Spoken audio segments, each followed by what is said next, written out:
عزیزانو سلامونه او مینه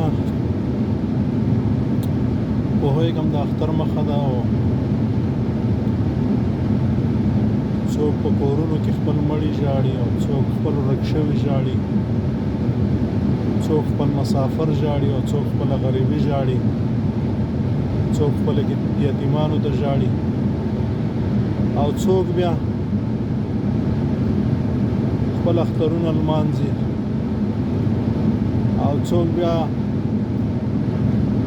د دنیا او د آخرت نه بېغمه چکرې وي. عزیزانو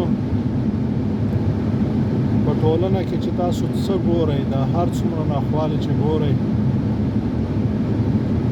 دوی ته لاس ورکول په هر یوې د دې ټولنې په وګړي باندې فرض دی چې د دوی په غم کې شریک شي او د دوی سره په خدمتونو کې لاس ورکړه او که مرستې کولی شي مرستې وکړه. بهر مو نه شي چې دا ټولنه زمونږ ده، دا ولس زمونږ دی او دا خاوره هم زمونږ ده، خو د دوی ساتنه او د دوی خدمت کول هم په موږ او تاسو باندې داسې فرض دی لکه مونځ، روژه. داسې نه ده چې خپله وخورو وسکو واغوندو او چکر یې او د ګاونډي د یتیم او د بورې او د خوار و زار نه بې خبره. خدای پاک به د دې پوښتنه د موږ او تاسې نه کوي. هغه ځوانان چې هغه په خپلو سیمو کې چکرې وهي، لږ تر لږه د هغې نه یو څه نصیحت حاصل کوي. تلیفونونه در سره دي، ټیک ټاکونه کوئ او فیسبوکونو کې ویډیوګانې کوئ او کش و ګیر و درز و غپ غوښې خورئ او خلکو ته یې وښیئ چې وګوره زه خو دومره ګېډور یم چې یو خوا سیخون او بل خوا چې دی واز دی او بل خوا چې دی کبابونه او درز و غپ دی او بس خپله مشهورتیا ده. نه عزیزانو، تاسو د علاقو ښه انځورونه واخلئ او ولس دې ته متوجه کړئ که دغه ډاګې تاسو داسې ابادې کړئ نو ګټه به ترې واخلئ. ښه ژوند به ولرئ، ښه شینکی به ولرئ، د ژوند نه به مو خوند واخلئ. داسې مه کوئ چې ځان پورې خلک خندوئ. عزیزانو نن دا ټوله نړۍ چې ده د یو کلي په څیر ده، که په هر ځای کې هر څوک هر څه وکړه ټوله نړۍ ګوري. مه ځان شرموئ، مه قام شرموئ، مه خپل هېواد شرموئ. موږ ډېر ساده خلک یو او ډېر زر تېروځو. په موږ کې 90% چې دي ځپلی شوي، دردېدلي، غم ځپلي خلک دي. موږ او تاسې باید داسې کارونه ونه کړو چې خپل ولس وځورو په خپله او هغوی راته خیرې وکړه او د هغوی دغه خوارې څېرې موږ او تاسې نورې ورپسې ورخړې کړو. موږ او تاسې باید یو بل ته لاس ورکړو، یو بل نه قربان شو او د خپل دردېدلي ولس حقونه مه خورئ په تکتیکونو په غلاګانو باندې. په موږ او تاسو کې داسې کسان دي، تاسې باور وکړئ چې غلا به یې کړې وي او کور والا ته به غل وي،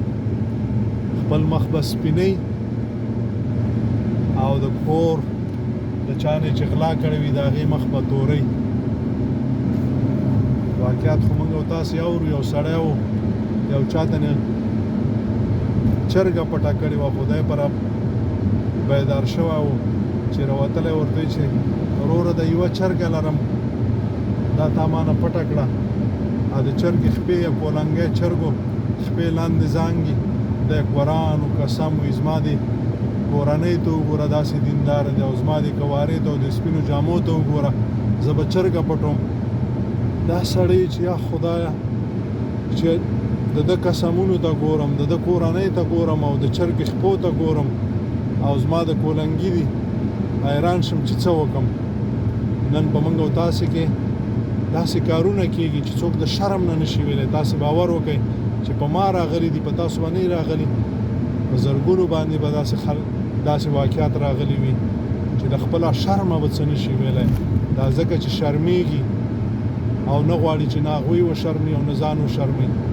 خو دا ډېرې تېروتنې دي چې موږ او تاسې کوو تر څو پورې چې غل په سزا نه رسولی شي دومره خو کولی شي چې دا درغلګر دی دا حرامخور دی د کورنۍ غل دی دومره خو کولی شي تر مرګه ورسره کته کې تر څو دته معلومه شي او که نه په یو ځل بخنې سره او په یو ځل پسه سره او په چرګې سره ته معاف کړي چې د بخنه وغوښتله زه خیر دی معاف دی دا به ستا تېروتنه وي او ستا به د ټولنې سره او د کورنۍ سره جفا وي د خپل کور غل درغلګر حرامخور حرامي وځپئ تر څو دا ټولنه پاکه شي د دې ناسور نه الله مو ژوندي لره